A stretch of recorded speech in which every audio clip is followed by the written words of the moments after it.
Son las 8:39, con 40 ya, continuamos con Radio Análisis. Vamos a entrar inmediatamente a nuestro panel de conversación, saludando a esta hora de la mañana a la editora general del Departamento de Prensa de Radio Universidad de Chile, Montserrat Rolano. ¿Cómo estás, Monse? Buenos días. Muy buenos días. Tenemos acá en el estudio, les saludamos a mi lado al diputado por la región de Atacama, Jaime Mulet. Bienvenido, diputado. Muchas gracias por estar acá. Muchas gracias a ustedes. Muy buenos días a todos y a todas. Diputado de la Federación Regionalista Verde Social. Y saludamos también a la ex seremi de gobierno del Biobío, ex secretaria general de Bópoli, militante de ese partido, por cierto, Francesca Parodi. Bienvenida, Francesca. Hola, ¿qué tal? Muy buenos días. Saludarlos a todos en el panel. Buenos días, Francesca, diputado Jaime Mulet.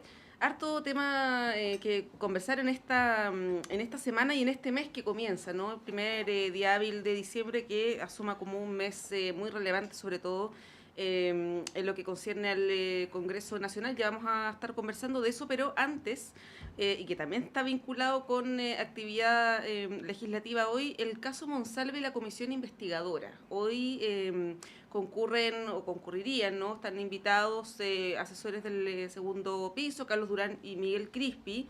Este último no es primera vez que acude por situaciones donde él estaría de alguna manera vinculado. Lo invitan seguido.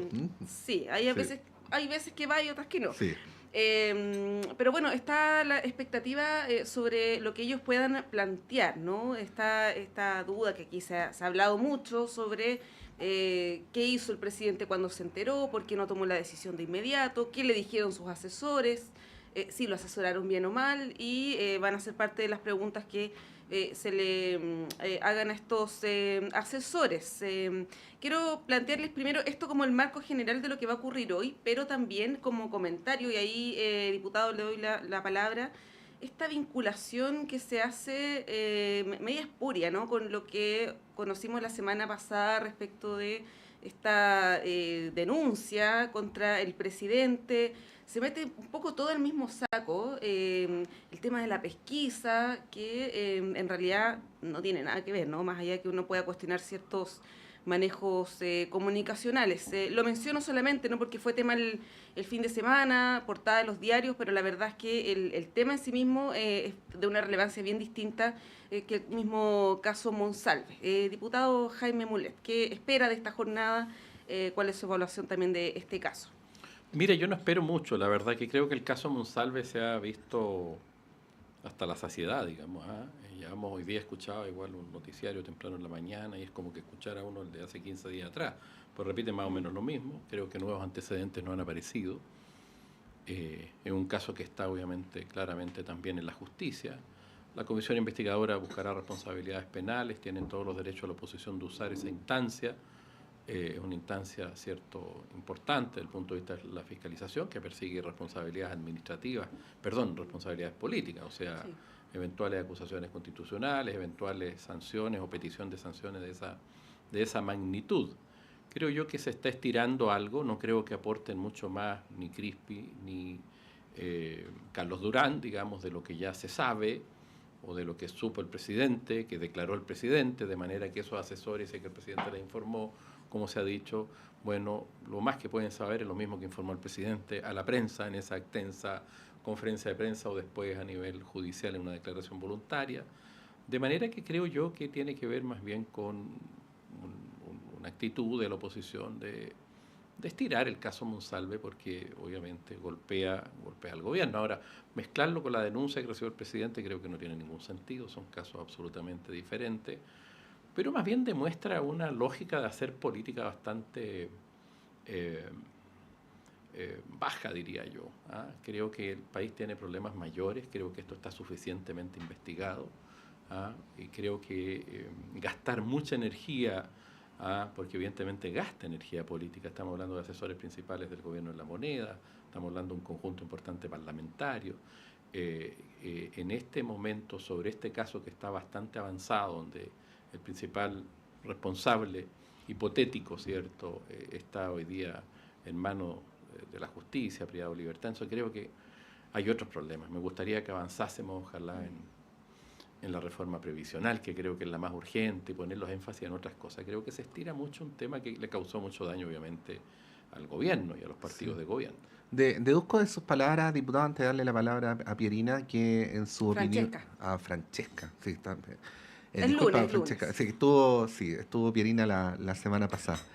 Deduzco de sus palabras, diputado, que usted considera que la oposición está poniéndole respiración artificial al caso Monsalve para hacerlo sobrevivir. Yo creo que sí, yo creo que es un caso que no va para más, digamos, si uno quisiera, no sé qué más, pues, digamos, ahí ha actuado el presidente, la ministra del Interior, en general, creo que lo estiran, porque obviamente daña, un caso que dañó profundamente el proceso electoral, la primera vuelta, la segunda vuelta, y ahora siguen. Creo que yo lo hallo excesivo, te fijas tú. Creo que el presidente tomó una decisión de no cambiar ministros. Siempre se pueden cambiar los ministros. El presidente podría haber usado una salida, ¿cierto? Cambiando alguna, no sé, bueno, algunos piden la salida de la ministra de la Mujer, de la ministra del Interior, Toá, en fin, ya se tomó una decisión y está dentro de su facultad el presidente. Es un hecho respecto a las actuaciones de las autoridades más altas de la República, ministros, que a mi juicio tampoco da necesariamente para un cambio de gabinete, ¿te fijas? Creo que podría haberlo hecho el presidente, como lo puede haber hecho siempre, pero no es una situación extremadamente grave. Haberse demorado, que es lo que más le cargan al gobierno, algunas horas más en pedir una decisión de renuncia del ex subsecretario. Entonces, lo que hay, yo creo que se sabe prácticamente todo. Hablan de revictimizar y del problema, pero la verdad es que yo creo que nadie se preocupa de eso, porque muestran imágenes, entrevistan al papá de la víctima. O sea, aquí nadie se preocupa de nada, sino que de sacarle punta políticamente a un tema que golpea obviamente al gobierno y en especial al Partido Socialista, de donde era el señor Monsalve. Francesca. A ver, yo creo que primero que nada, a mí me gustaría efectivamente estar hablando de otro tipo de cosas. Yo creo que Chile tiene en este momento desafíos muy importantes, particularmente en el último año del gobierno. Ahí lo mencionó el diputado también. Creo que la reforma de pensiones es una, para mí también la reforma al sistema político, que más que reforma, unas modificaciones al sistema político, no es una reforma de fondo, sino estaríamos hablando del modelo, si es presidencialista o parlamentario. Hay reformas más profundas, digamos, pero aún así creo que son temas bien relevantes. Pero el tema del caso Monsalve, más allá que la oposición mantenga con oxígeno este tema, yo creo que la comisión investigadora, y si bien creo que en la historia del Congreso se ha hecho un poco uso y abuso de las comisiones investigadoras, muchas veces para levantar temas que no son relevantes, yo creo que en este caso sí lo son. ¿Y por qué lo digo? Hay una vía judicial que es obvia, y ahí obviamente tanto el Poder Ejecutivo como el Legislativo poco tiene que decir, más allá obviamente de poder esclarecer el manejo político que tuvo el gobierno con respecto al caso Monsalve. ¿Qué duda cabe que la actuación del señor Monsalve es absolutamente individual? No creo que el presidente Boric hubiera tenido antecedentes de que eventualmente el señor Monsalve podría incurrir en estos eventuales delitos. Pero sí creo que a raíz que ha ido avanzando esto, y que creo que fue la propia moneda la que metió el problema más dentro de la moneda de lo que realmente podría haber estado, siendo que era un subsecretario, pero vuelvo a insistir, conductas individuales, aquí no es un actuar político del gobierno, sino que el gobierno se enredó, y eso también lo reconoció la propia ministra Carolina Toá, quizá un poco tardío, pero creo que la comisión investigadora lo que busca son las responsabilidades políticas con respecto a la información que se tenía. Y ahí creo que es importante esclarecerlo, porque yo fui una defensora del punto de prensa, de las pocas defensoras que estuvo el punto de prensa de 50 minutos del presidente Boric, porque le vi un genuino interés en transparentar las cosas. Quizás no le correspondía, quizás no era él la persona más idónea, pero vi un interés genuino en poder de verdad sacar o transparentar lo que había pasado. Pero después, cuando vemos las filtraciones, que nuevamente no nos acostumbremos a las filtraciones que son normales, que la declaración del presidente de la República llega a los medios de comunicación transcrito, me parece a lo menos preocupante. Y con esto no quiero decir una falta de transparencia, pero quiero decir que si los procesos son reservados, deberíamos acostumbrarnos a que sean reservados. Pero uno lee las declaraciones del presidente Boric, que le dijo al fiscal Armendáriz, y efectivamente tenía mucho más información que lo que nos dio en el punto de prensa. Entonces ahí estamos viendo que hubo 2 días donde el señor Monsalve, eventualmente en el ejercicio de su cargo, podría haber tenido cierta ventaja con respecto a cualquier otro procesado por el mismo ítem o el mismo delito o eventual delito, quiero ser bien enfática en eso, que podría haber utilizado, digamos, los beneficios de estar de ser subsecretario para poder avanzar o poder obstruir o poder anteponerse a diligencias, en este caso de la Policía de Investigaciones o de encomendados por la propia Fiscalía.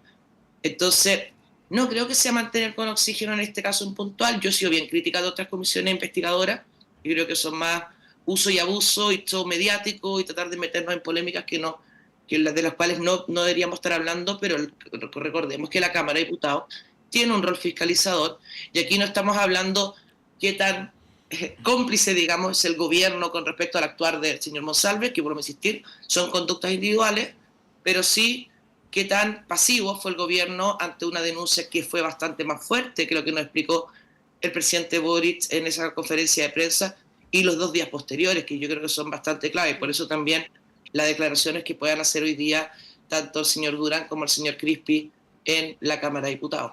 Sí, ahí, diputado, 2 puntos que tocaba Francesca, el tema de la transparencia, ¿no? O la excesiva transparencia que se les solicita a las autoridades. Esto de que asesores del segundo piso vayan a comisiones investigadoras no es algo habitual, ¿no? Son personajes importantes, pero que no están en la primera línea, no dan puntos de prensa, ¿no? Tienen un rol de asesor, por lo tanto uno asume que sus estrategias no debieran ser públicas tampoco, ¿no? Para decirlo en simple, lo que ellos le aconsejan a las autoridades no debiera ser transparentado, ¿no? Pues eso por un lado, ¿no? Y por otro, el tema de la utilidad de estas comisiones investigadoras, como dice Francesca, hemos tenido un montón de casos que quitan tiempo, recursos del Congreso, en momentos donde además hay un montón de iniciativas muy importantes que tienen que avanzar. Pensiones, ha hablado, ¿no? Hay cuestiones de seguridad, en fin. ¿Cómo analiza el tema de las comisiones y luego lo de la transparencia? Mira, hay comisiones y comisiones, sin lugar a dudas. Normalmente y antes las comisiones investigadoras, cuando habían causas investigadas por la justicia, ya en manos de la justicia, la Cámara era renuente a aprobarlas, porque ya estaban las situaciones en la instancia judicial, digamos, buscando las responsabilidades de orden judicial. Pero esto ha ido evolucionando y cada vez más fácil, si usted quiere, o se ha abierto más la posibilidad de hacer comisiones investigadoras.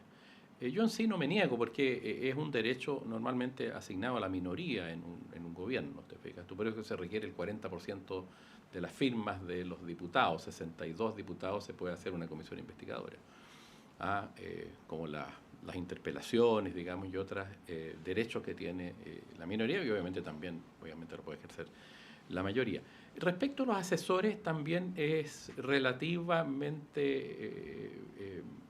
no es claro que tenga la obligación de asistir, pues son funcionarios públicos como otros, no es un ministro, no es un secretario, no es un seremi, sí. No tiene una responsabilidad de orden administrativo teniendo un cargo, sino que más bien son asesorías pagadas por el Estado y bueno, el gobierno en eso ha sido muy transparente y por lo menos no se ha opuesto a que vayan. De hecho, Crispi en alguna de las citaciones en algún momento me parece que no iba a ir, después terminó yendo, digamos, en otro caso. Y en este, bueno... Democracia Viva fue. Me parece que en sí. Democracia Viva terminó yendo al final o mandando una declaración por escrito. Creo yo que eso lo decidirá el gobierno en cada caso. Pero a mí me preocupa, obviamente, este tipo, porque obviamente este tipo de comisiones, digamos, que a propósito del caso Monsalve, que tiene una extensión tan lata, te fijas tú, yo creo que no va a aparecer nada nuevo. Es impresionante escuchar algunos medios cómo repiten la misma historia. Ahora, me parece interesante lo que plantea Francesca, el tema de las filtraciones. Yo quiero detenerme ahí un rato. Porque cómo se construye, o sea, el Ministerio Público que tiene carpetas secretas y requetes secretas, te fijas todo, y resulta que se filtra todo, prácticamente todo, y se filtra normalmente orientando. Si uno ve, por ejemplo, lo que se filtró primero de la carpeta de Monsalve respecto a los videos de Monsalve, en fin, en la situación, después aparecen otras partes de video que uno puede dudar si hubo...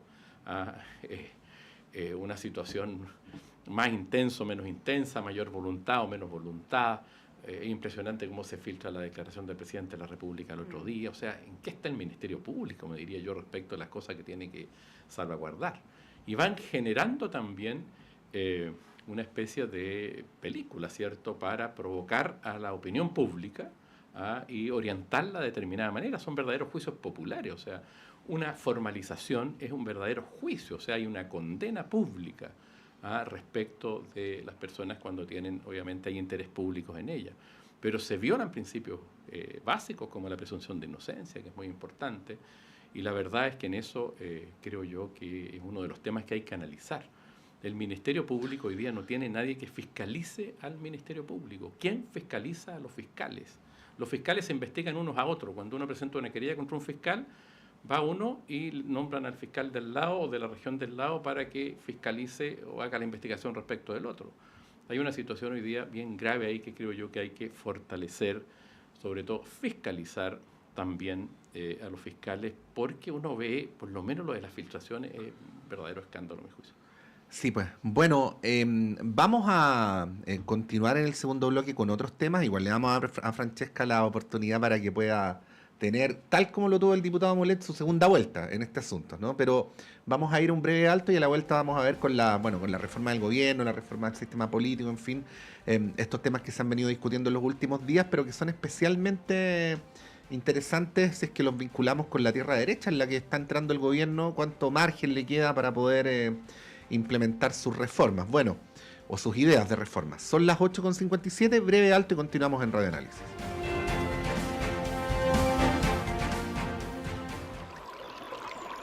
Aguas Trayén o Cascada en Mapudungún es la mejor agua purificada con tecnología de última generación. Para más información, visite su página web www.aguastrayen.com.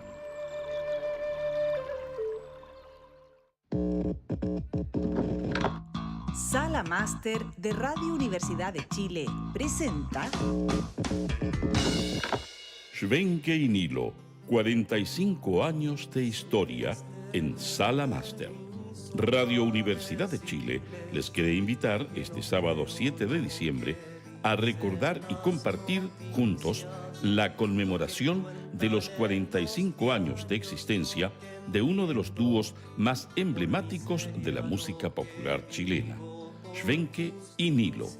Una velada imperdible que contará con la participación de destacados músicos como Pablo Bruna, Carlos Martínez, Alejandro Rivas, Jesús Valenzuela y Marcelo Nilo, además de Nelson Schwenke de manera virtual. Les invitamos este sábado 7 de diciembre a las 19:30 horas a disfrutar juntos 45 años de historia de Schwenke y Nilo en Sala Máster. Miguel Claro 509, Providencia. Entradas disponibles en portaltickets.cl y más información en www.salamaster.cl.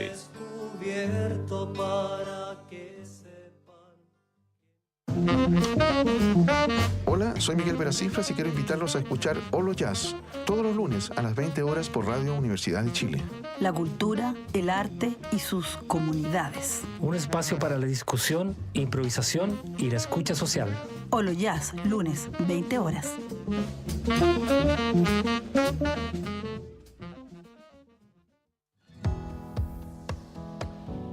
¿Pensabas que la sexualidad era solo cosa de jóvenes? Las Vueltas de la Vida, un programa que desafía los estereotipos y nos invita a explorar la sexualidad en las personas mayores. Hola amigos y amigas, soy Johnny Acevedo Ayala, profesor asociado de la Facultad de Medicina de la Universidad de Chile, y les invito a escuchar cada martes a las 11 de la mañana Las Vueltas de la Vida, sexualidad de las personas mayores. Prepárate para una mirada sincera y reveladora sobre un tema que nos concierne a todos y todas. Les invitamos a escuchar Psicología y Sociedad, donde se abordan investigaciones, publicaciones y temas de interés e incidencia pública para una sociedad en constante transformación. Conduce la periodista Daniela Suau, todos los lunes de 18 a 19 horas en el 102.5 FM y online en radio.uchile.cl.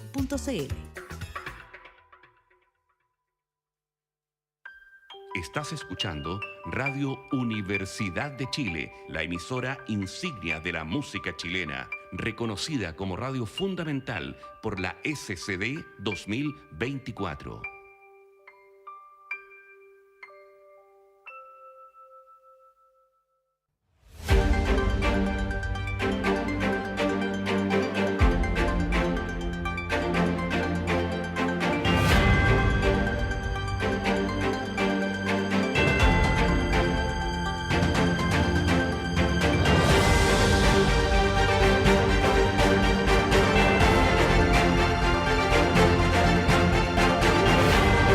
Continuamos en Radio Análisis, son las 9:01 a esta hora de la mañana, con Montserrat Rolano en la conducción y con Francesca Parodi y Jaime Mulet, el diputado, como nuestros panelistas. Francesca, bueno, veníamos hablando en el bloque anterior del caso Monsalve, por una cosa de equidad en la sesión de las palabras. Obviamente puedes tener ahí tu segunda vuelta para referirte al punto, pero queríamos aprovechar de llevarte a otro tema que nos interesa tratar, y que tiene que ver con, bueno, diría haciendo dialogar dos cosas. Por un lado, las reformas que están pendientes del gobierno, en particular lo de la reforma de pensiones, que es un tema antiguo.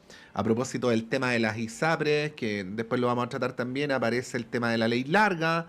Y en paralelo, bueno, estas propuestas de reforma al sistema político, ¿no?, que tratan de pensar o de hacerse cargo o de proponer respecto a por qué las decisiones de nuestras instituciones políticas parecen no andar a la par con las expectativas de la ciudadanía, ¿no?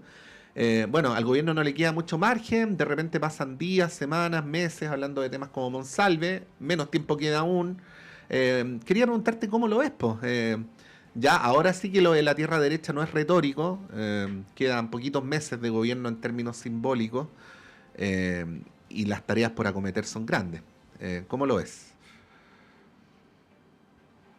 Mencionaba el diputado con respecto al tema de las filtraciones. Nos deberían preocupar de todas maneras, ¿eh? Y creo que ya estamos muy acostumbrados. Esto parte con el caso de audios también filtrado, con el caso de los relojes también filtrado. Ahora tenemos el caso Monsalve. Y también el rol que han tenido los medios de comunicación. Sin embargo, yo defiendo a los medios de comunicación. Soy más crítica de dónde viene la filtración que quién publica la filtración. Y ahí no coincido absolutamente para nada con esta reclamo que tuvo la ministra Orellana con la ministra Vallejo con respecto a la exposición que tuvo el caso Monsalve. Es un caso obviamente de interés público, aunque las prioridades de los chilenos no estoy puesto ahí. Y ahí hay que ver solamente los ratings que tienen los programas que tratan este tipo de temáticas. Pero, y también me pregunto otra cosa, y lo digo de verdad sin ninguna ironía, pero ¿qué tan rápido forzó la salida del subsecretario Monsalve la publicación en la segunda? Cuando entendemos que ese mismo día el subsecretario Monsalve estaba defendiendo el presupuesto en el Congreso. Entonces entiendo que quizás ese no era el día en que el presidente Boric le iba a pedir la renuncia al subsecretario Monsalve. Entonces, creo que tenemos que mirar las filtraciones, no normalizar las filtraciones, pero creo que muchas veces los medios de comunicación han ayudado bastante, no solamente a informar, sino que también a acelerar las cosas, y creo que el rol ahí. Entonces no tengo una respuesta muy contundente con respecto a esto, les pido disculpas por mi falta de habilidad con respecto a este tema, pero tengo sentimientos encontrados con respecto a las publicaciones en los medios de comunicación a raíz de estas filtraciones. Con eso cierro un poquito lo que quería complementar de lo que había dicho el diputado. Con respecto a los grandes temas, y efectivamente la tierra derecha, que se habla obviamente de la reforma de pensiones, creo que es muy importante, pero creo que la reforma al sistema político, no, si bien es algo que probablemente suena mucho más etéreo para las personas, como esto es los políticos arreglándose los problemas entre ellos, que se podría leer así, pero creo que el actual sistema político, la hiperfragmentación del Congreso, creo que ha sido más un impedimento que una ayuda para poder avanzar en las grandes reformas que necesita Chile. Y con esto no quiero decir vamos a volver al binominal bajo ningún punto de vista, pero sí poner ciertos mínimos de acuerdo para poder avanzar en las temáticas con respecto a que una hiperfragmentación significa que de todos los diputados, cada uno se lleva, digamos, la pelota para la casa, y eso hace que la conversación democrática que tiene que haber en el proceso legislativo no se dé o no se dé de buena manera. Recordemos que pasó también con el Partido de la Gente, que el Partido de la Gente entra en una lista y creo que hoy día el Partido de la Gente creo que queda 1 o 2. Así también cómo se van cambiando dentro de la Cámara diferentes lugares donde hacen poco confiable el voto que delega la ciudadanía en ellos, ya que no tienen una línea clara de cómo van a votar, son poco predecibles, digamos, dentro del Congreso. Y eso hace que efectivamente las reformas o las diferentes posiciones no avancen. Entonces, yo creo que si bien la reforma de pensiones es fundamental y hay un compromiso también para que durante el mes de enero esta reforma vea la luz verde en el Senado, creo que el letargo que ha habido con respecto a esto en gran parte pasa también porque hay muchos partidos que de alguna manera son poco predecibles y que de alguna manera no logran buscar grandes acuerdos, que es lo que yo creo que necesitan las grandes reformas del país. O sea, aquí no va a ser un partido pequeño o un partido grande el que pueda avanzar en una reforma tan grande como esa, sino que va a ser una suma de voluntades. Y creo que la hiperfragmentación ha dificultado bastante la suma de voluntades y bastante más los personalismos. Así que para mí la reforma política sí es muy relevante para poder abordar eso, no solo en este periodo, sino que también en los que vienen hacia adelante. Hay una transitoria del 4 al 5%, y Bopri ha empujado esto. Nosotros somos el primer partido que desapareceríamos con esta reforma, pero creemos que más allá de pensar en qué hay de lo mío, hay que pensar cómo finalmente nuestro sistema democrático busque esos grandes acuerdos, más allá que las trincheras políticas que creo que han dominado el último tiempo, particularmente la Cámara Baja. Sí, hay hartas cosas ahí, diputado Jaime Mulet. Está efectivamente esta moción que es bien transversal respecto de algunas pequeñas modificaciones al sistema político, pero hay una agenda del gobierno, de compromisos del gobierno. Hoy día, por ejemplo, se presenta el pago de la deuda histórica, ¿no?, que es un pago parcial. Está la reforma del CAE, está, como se ha dicho, el tema de pensiones, que hay un acuerdo en el Senado para despachar durante el mes de enero esta reforma que está en segundo trámite. Está lo que tú mencionabas de salud, y está aborto también, que se supone que se debiera presentar durante diciembre, perdón. Entonces ahí uno dice, bueno, ¿será posible que el gobierno pueda sacar adelante esta agenda ambiciosa y consolidar de alguna manera un sello, ¿no? Porque el gobierno tenía la pretensión o la promesa de ser un gobierno reformista, que sabemos que con una minoría en el Congreso eso es prácticamente imposible, pero lo que ha hecho en la práctica hasta el momento, y esto creo que es una descripción, no una interpretación, pero me podrá corregir, ha sido un gobierno más de administración, ¿no? Donde no ha habido grandes reformas, algunos cambios importantes, copago cero, en fin, pero no han sido grandes reformas, ¿no?, como se planteó en un inicio. Y pareciera que no va a ocurrir eso tampoco, ¿no? El otro año es electoral, tenemos primarias a mediados de año, y luego ya la vorágine electoral hasta fin de año. ¿Cómo ve usted ese escenario con todos estos proyectos, algunos muy emblemáticos como el tema del aborto, por ejemplo, ¿no?, y los proyectos en educación, pensiones, que duda cabe, que podría ahí anotarse un gran poroto el gobierno si es que logra destrabar esto, pero en este momento se ve muy difícil? No sé si usted comparte esa apreciación. Sin duda, muy difícil. Mire, yo abordaría su pregunta, que es muy amplia, pero muy interesante, de la siguiente manera. Este es un gobierno que tiene minoría hoy día en la Cámara de Diputados y en el Senado. En el Senado tenía cierto empate, pero terminó en minoría, se crea el Partido Demócrata, en fin, y termina esta gente que estaba en la democracia cristiana apoyando algunas cosas, otros no, y hoy día tiene claramente minoría en el Senado, y tiene también una minoría en la Cámara de Diputados, que a veces logra empatar, en fin, construir, pero en el fondo hay una minoría, el gobierno no tiene mayoría, ¿ah? A veces hay gente que lo colabora, ¿ah?, de la democracia cristiana, gente que era del partido de la gente, que ahora está en otros partidos. A propósito, no queda ninguno en el partido de la gente, ninguno de los parlamentarios.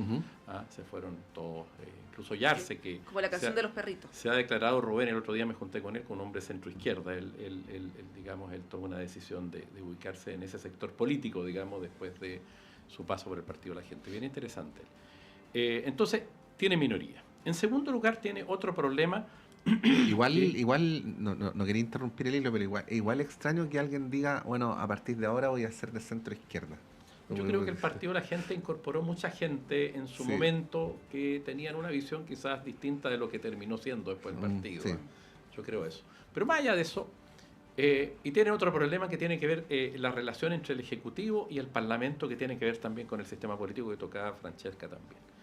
Entonces tiene dos problemas: minoría en ambas cámaras y además fragmentación, que genera una dificultad mayor para construir acuerdos. Y eso es un tema evidentemente también real. Y quiero partir por el tema de la fragmentación, porque creo que es muy importante. Hay un proyecto de reforma constitucional, hay un proyecto de ley que nosotros presentamos hace más de un año, que está en la Comisión de Gobierno Interior, que promueve la desfragmentación política también, que lo tenemos, que ha avanzado un poquitito, pero que el gobierno ni los partidos grandes no le dieron mucha mirada, aunque lo conocen muy bien. Ponemos el foco en otras cosas nosotros para evitar la fragmentación. La fragmentación no solamente ocurre porque hay muchos partidos. La fragmentación ocurre porque dentro de los partidos, usted ve el PPD, por ejemplo, lo digo con nombre y apellido, el PPD tiene, no sé, 10 o 12 diputados y cada uno hace lo que le da la gana. Un partido grande, 10 parlamentarios en la Cámara de Diputados y hacen lo que le da la gana. Cada uno.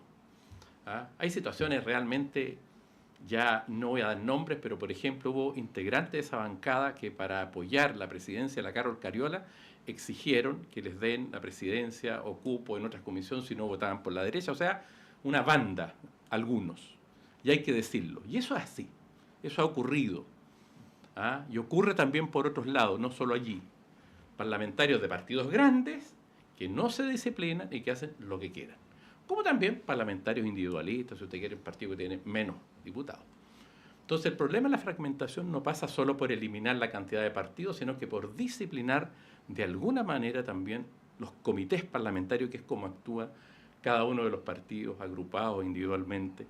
Y en el proyecto de ley que nosotros presentamos hace ya más de un año atrás está a abordar los acuerdos de comité parlamentario para que los parlamentarios obviamente se disciplinen, salvo en cuestiones obviamente que sean deberes de conciencia y otras, te fijas que obviamente hay que dejar la libertad. En segundo lugar, los parlamentarios que salen de un partido después se van también. En eso hay más o menos acuerdo de que eso se eleve el precio, que no sea salir en un partido y después irse. Eso también lo presentamos hace más de un año atrás. Y para abordar la fragmentación de los partidos propiamente constituidos, bueno, los partidos se pueden fusionar, pero también nosotros pusimos que se puedan federar, o sea, no perder la individualidad, pero actuar de conjunto con otros federadamente, para que no pierdan su individualidad. ¿Y por qué? Porque hay partidos que tienen temas específicos. Nosotros somos regionalistas verdes, por ejemplo, nos interesan especialmente el tema de la descentralización, el tema ambiental, en fin, podemos hablar de eso. Hay otros partidos que pueden surgir más adelante. ¿Qué pasa si surge un partido que quiere promover fuerte, por ejemplo, la tecnología, la inteligencia artificial, no sé? ¿Le vamos a cerrar el espacio a los partidos temáticos, si usted quiere? Yo creo que no. Yo creo que no es necesario. O pueden haber otros que quieran sustituir a los liberales o quieran sustituir a los partidos más conservadores, en fin. Todos los partidos en general nacen chicos, después crecen, etc. Entonces creo que poner un umbral demasiado elevado para que los partidos no puedan existir, creo que no es bueno para la democracia, porque en el fondo pone un cerrojo. Ahora, y si usted me dice, yo miro los senadores, los partidos que presentaron el proyecto de ley que hoy día se discute, mire, financiados por SQM, financiados por Penta, los casos de corrupción más grandes que hay en el país en materia municipal son de esos partidos, de los 5 partidos que están ahí, salvo Evópolis. Salvo Evópolis. El resto, revise. Alcaldes presos, o sea, esos partidos que están cuestionados, como todos los partidos por la ciudadanía, quieren ponerle un cerrojo para que no haya nuevos partidos. O sea, eso, la verdad, es que es impresentable. Sí. Lo que tienen que hacer es buscar otro tipo de formas para evitar la fragmentación, como la que nosotros hemos propuesto. Ahora, si lo hacen, que lo hagan. Nosotros no le tememos, pero obviamente va a generar si usted quiere, un proceso electoral más complejo, obviamente, más competitivo. Que creo que tampoco le haría mal a la democracia. Nosotros, si quieren insistir en ese proyecto, que insistan, pero evidentemente no vamos a tener problemas en competir, pero creo que no le hace bien al país. Los sistemas muy estrechos de partidos políticos lo que hacen es mandar las corrientes de opinión a la calle, a la protesta. El sistema político tiene que airearse y tener la posibilidad de entrar los partidos nuevos, emergentes, temáticos, en fin, y ver si crecen, en fin, entrar y salir, digamos, pero no, hoy día la verdad es que yo a ese proyecto de reforma constitucional, la verdad es que digo, miren, dejen bien, o sea, quieren ponerle un cerrojo y quedarse ellos con la representación electoral por secretaría. Sí, Francesca, yo decía, y no creo que por hacerme el ingenioso, sino como una cosa descriptiva, así siguiendo la manera de argumentar de Montserrat, que si estuviéramos en época del sistema binominal, muy probablemente Bópoli no existiría y sería la corriente liberal de Renovación Nacional, ¿no? Como ocurrió en otros momentos con otras expresiones liberales de la derecha. Bueno, ¿cómo ves este proyecto? No es nuestro rol aquí como conductores defender a los partidos chicos, pero aprovechando que tenemos aquí dos panelistas de partidos entre comillas chicos, quizás nos pueden dar su apreciación sobre el tema. Mario, volver un poco a lo que mencionaba el diputado. Aquí no hay un impedimento a formación de nuevos partidos. Eso yo creo que es bien relevante. Es un tema de la representación de los partidos en la Cámara. O sea, las barreras de entrada, digamos, para conformar los partidos políticos se han ido cada vez flexibilizando más. Yo recuerdo, y perdón la autorreferencia, pero yo estoy del principio en Evópoli, en la región del Biobío, y me acuerdo que teníamos que llevar a la gente a la notaría para poder conformar firmas, cosa que hoy día ya no es así. Es bastante más sencillo conformar un partido político. Entonces, yo creo que bienvenido a todos los partidos políticos que se quieran conformar, si eso está bien, y si hay partidos que son más cosistas, digamos, y no, en el buen sentido de la palabra, porque les importa mucho un tema en específico, más allá que un programa más global, me parece bien también, si no estoy en desacuerdo con eso.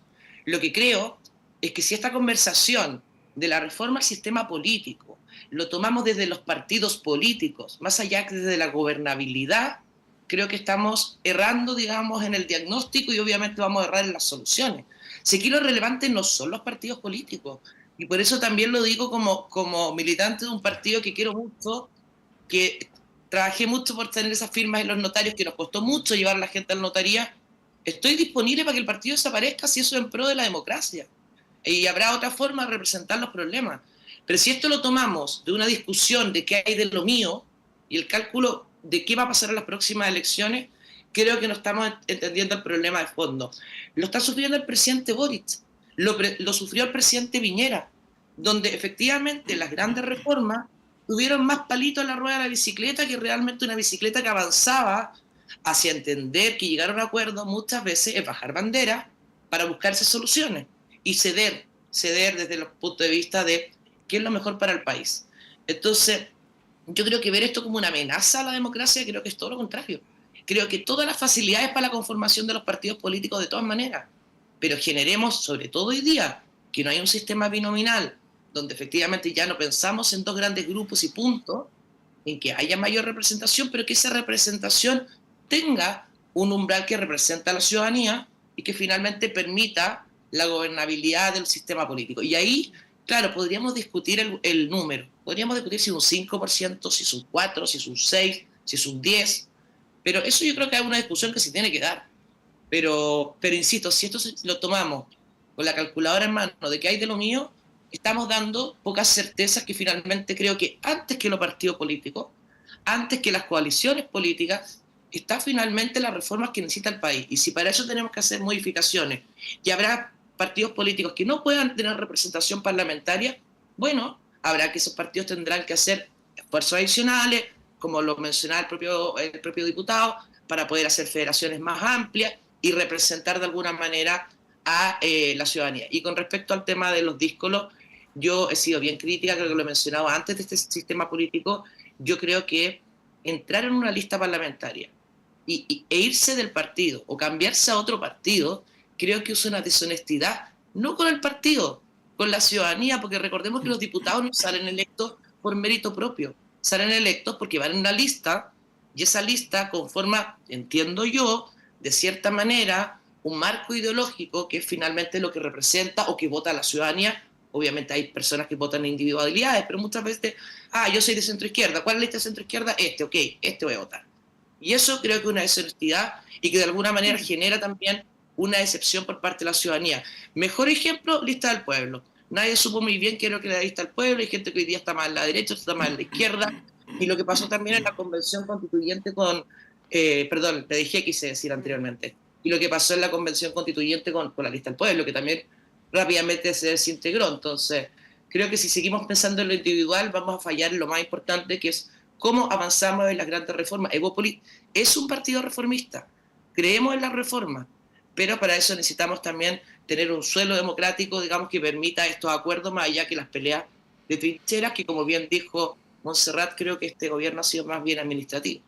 Sí, bueno, en honor al tiempo y aprovechando también la presencia aquí de un integrante del Congreso, los queríamos llevar al tema de la ley corta de ISAPRES, que bueno, ya sabemos que entró en vigencia hace algunos meses y ha generado harta discusión a nivel, primero, de usuarios en redes sociales que se quejaban, ¿no?, por estas cartas que llegaron de la ISAPRES, donde hablaba de chorrocientas cuotas, en algunos casos, cuando los montos no son muy altos, 1 millón de pesos, 2 millones de pesos, las cifras que se van a devolver son irrisorias, estamos hablando de 500 pesos, 300 pesos, lo que evidentemente contraviene el espíritu de la ley, así lo han dicho algunos, incluso la ministra el fin de semana habló de que esto no era lo deseable, ¿no? Hay iniciativas desde el propio Congreso, el diputado Undurraga de la Democracia Cristiana anunció una comisión, una sesión especial en la Cámara que la iba a solicitar, pero ahí uno se pregunta, bueno, los que votaron y aprobaron esta ley, que es un proyecto que envió el gobierno, fueron los mismos congresistas, ¿no? Por lo tanto, que ahora estén planteando críticas respecto a una ley que ya está en vigencia, no se puede revertir, ¿no? Es bien curioso, por decirlo de alguna manera, y esta sensación, diputado, de que siempre se favorece, voy a decir una cuestión que es bien panfletera, pero que siempre se favorece a los poderosos, ¿no? En desmedro de la mayoría de la población. Esta sensación un poco como de abuso que se produce a propósito de esto, se exacerba un poco, ¿no? ¿Cómo lo ve usted? Y bueno, ahí yo no me acuerdo por qué votó, ¿no? Pero ahí si pudiera también hacer una reflexión, autocrítica quizás, no sé. No, fíjate, creo que era predecible, o sea, me llama la atención los diputados y senadores que hoy día se extrañan. Yo voté a favor del proyecto, no voy a decir que lo voté en contra. Lo voté a favor porque no había otra alternativa, así se presentó. La otra alternativa que se planteaba era que la ISAPRES quebrara y que el sistema público no tenía capacidad para hacerse cargo de los 2 a 3 millones de afiliados que tienen las ISAPRES, de manera que era un tema coyuntural bien complejo. Y otro tipo de salidas no hubo, o sea, el acuerdo que se construyó con la minoría que tiene el Parlamento en el Congreso fue ese.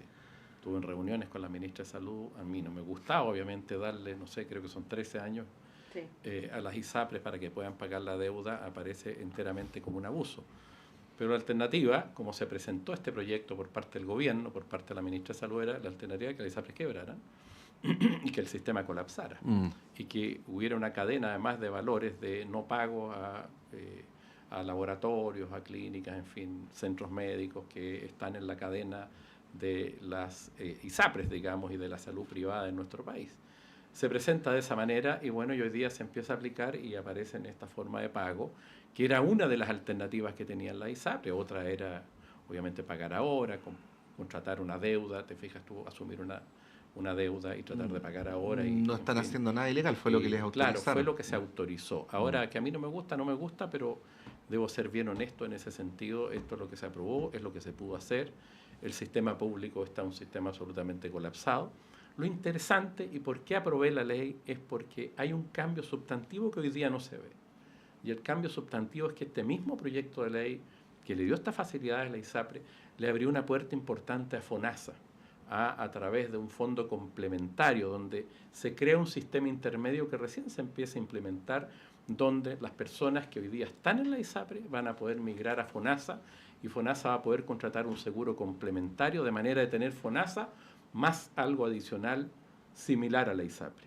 Y eso es lo que más me gustó del proyecto, porque es una manera de empezar a cuestionar el sistema ISAPRES, pero dando una alternativa también de irlo extinguiendo, si usted quiere, si es que FONASA avanza decididamente en este plan de seguros complementarios para complementar el 7% con un seguro adicional y competirle a las ISAPRES. Entonces, lo más interesante del proyecto de ley, desde mi punto de vista, y por eso que lo aprobé, especialmente por ese punto, porque era como una apertura. Ya estamos jodidos, no tenemos votos, no podemos eliminar las ISAPRES, el Estado no tiene capacidad para asumir 3 millones más de personas en el área pública con el sistema actual. Hay miles de empleos también en laboratorios, en clínicas, no solo las ISAPRES, que están en este sistema que atiende a 3 millones de chilenos y chilenas, laboratorios, clínicas que también atienden a veces a los de FONASA cuando el Estado le compra soluciones. Entonces, dejar eso a la deriva era muy complicado. Y por otro lado, usted tiene la posibilidad de crear este sistema competitivo hacia las ISAPRES en FONASA con este fondo complementario que se crea, digamos. No recuerdo el nombre preciso, pero creo que eso fue lo más interesante. Claro, lo que pasa es que, disculpa Pato, es que no solamente es el tema de la modalidad de pago, que como decía es bien irrisoria, sino también las alzas. Fueron 2 alzas en los planes que fueron bien significativas. Pero te puedes ir ahora, y te puedes ir a FONASA. No, claro, pero hay quienes no quieren irse a FONASA. Te tienen que pagar la deuda igual, te puedes ir a FONASA, y FONASA te ofrece una alternativa donde el cálculo que hay, que se hizo en este proyecto de ley, es que FONASA, como tiene obviamente un acceso importante a más de, no sé, 16 millones de chilenos, 17 millones de chilenos, va a poder contratar esos seguros complementarios de manera mucho más barata que lo pueden hacer la ISAPRES. No, diputado, eso está bien, y yo creo que está bien que usted recuerde que el proyecto era más grande y además que fue en su momento presentado como que no había otras, y por eso tuvo tantos votos a favor. Eso es importante señalarlo. No es que el sistema político, la discusión político-parlamentaria haya dicho que votar en contra te daba una opción de viabilidad hacia alguna parte, ¿no? O sea, fue construido así. Pero igual las cosas tienen que ser y parecer, po. O sea, no sé, Francesca, si tú me debes 100 y luego te autorizan, o sea, y luego se autoriza que el pago se haga en muchos años, pero más encima me puedes subir el cobro al tiro, al final la víctima aquí termina pagando, se entiende, ¿no? Y esa es la percepción que tiene la ciudadanía de lo que pasó esta vez, ¿no? Con la anuencia, como dice Montserrat, del mismo sistema político que ahora, ella no usó esta frase, pero es la típica frase que se usa en estos casos, rasga vestiduras, ¿no? Bueno, ¿qué podrías decir al respecto? No, yo creo que efectivamente fue una medida desesperada para una situación de emergencia, ¿no? Eso no cabe ninguna duda, y creo que muchas personas que estaban más bien por la extinción de las ISAPRES, que no es mi opción, pero creo que tuvieron que terminar aprobando esto porque entendían que el daño, digamos, de hacer caer a la ISAPRES era mucho mayor para la ciudadanía, y no solamente para la gente que estamos en ISAPRES, sino que también para la gente que está en FONASA, porque va a haber inmediatamente digamos una inmigración hacia FONASA que iba a colapsar aún más un sistema ya colapsado. Siento, más allá obviamente de las facilidades que da esta ley corta, digamos, esta ley corta a las ISAPRES, siento también que las ISAPRES no han entendido mucho la profundidad del problema con respecto a... creo que las ISAPRES pueden hacer esfuerzos bastante mayor que pagarle 300 pesos a una señora por 120 cuotas o 200 cuotas que vi el fin de semana. Pero también creo que más allá de esta medida, que yo creo que deberíamos verla más bien como un bochorno político haber llegado a este momento o a esta decisión de tener un poco la pistola contra el cuello, porque era eso, o 3 millones de personas no iban a tener protección social o iban a tener que emigrar a FONASA con un sistema ya... O sea, recargándole aún más a la gente de FONASA, digamos, los tiempos de espera y las diferentes atenciones médicas que podrían tener. Creo que aquí me hubiera gustado, y creo que la ley larga de las ISAPRES o de la salud en general, creo que debería ser una respuesta bastante más rápida por parte del gobierno una vez se aprueba la ley corta. Y creo que ahí ha habido bastante inmovilidad para entender que perfectamente en 6 meses más podríamos estar nuevamente en el mismo problema. Y ahí yo creo que hay poca movilidad por parte del gobierno, y quizás no solamente del gobierno, hablemos del sistema político para no ser tan lapidaria con el presidente Boric el lunes en la mañana, del sistema político en general, de poder generar estos acuerdos con respecto a cómo mejoramos la salud pública de Chile.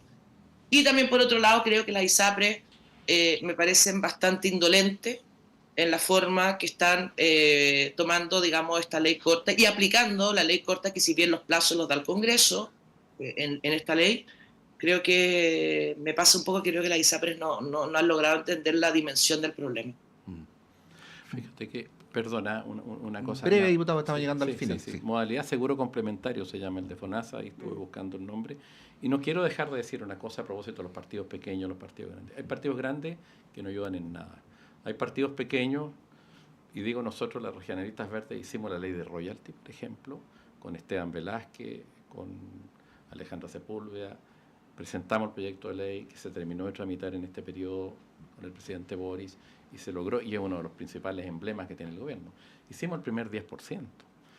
Es de mi autoría, con Alejandra Sepúlveda, siendo un partido pequeño. A algunos le podrá gustar o no, el primero, después los otros fueron copia del primero. Habrá que hablar mucho sobre eso, digamos, pero lo hicimos en un momento crítico, cuando el país estaba confinado, cuando el gobierno no quería poner un peso, de ayudar a las familias, cuando había susto, miedo. Bueno, dimos la salida, hemos hecho muchas cosas. Tenemos un gran ministro, el ministro de Agricultura, que está haciendo un cambio significativo a la agricultura también. Lo señalo a propósito de los partidos pequeños y de los partidos grandes y de lo que quieren hacer. Y lo último, no le tenemos miedo tampoco de competir si quieren un umbral alto, pero creemos que la democracia siempre tiene que estar abierta, a agregar el sistema público, no cerrarlo, menos los que se financiaron con SQM, con Pente, en fin, que tienen alcaldes corruptos, que son los que están proponiendo el cierre del sistema político. O sea, hay que ubicarse también. Bien, después de esa mención... Mira, me hubiera gustado contestar, pero vamos a dejarlo. Sí, después de ese autobombo del diputado Mulet, vamos a... Apología de la Federación Regionalista Verde Social. Y de algunos partidos más pequeños. Tenemos que cerrar. Francesca Parodi, muchas gracias por acompañarnos este lunes por la mañana. Que esté muy bien. No, muchas gracias a ustedes, que tengan buena semana a todos. Diputado Jaime Mulet, igualmente que tenga una estupenda semana. Son las 9:32, hacemos un breve corte y a la vuelta está Claudio Medrano con ustedes. Y me olvidé de una cosa.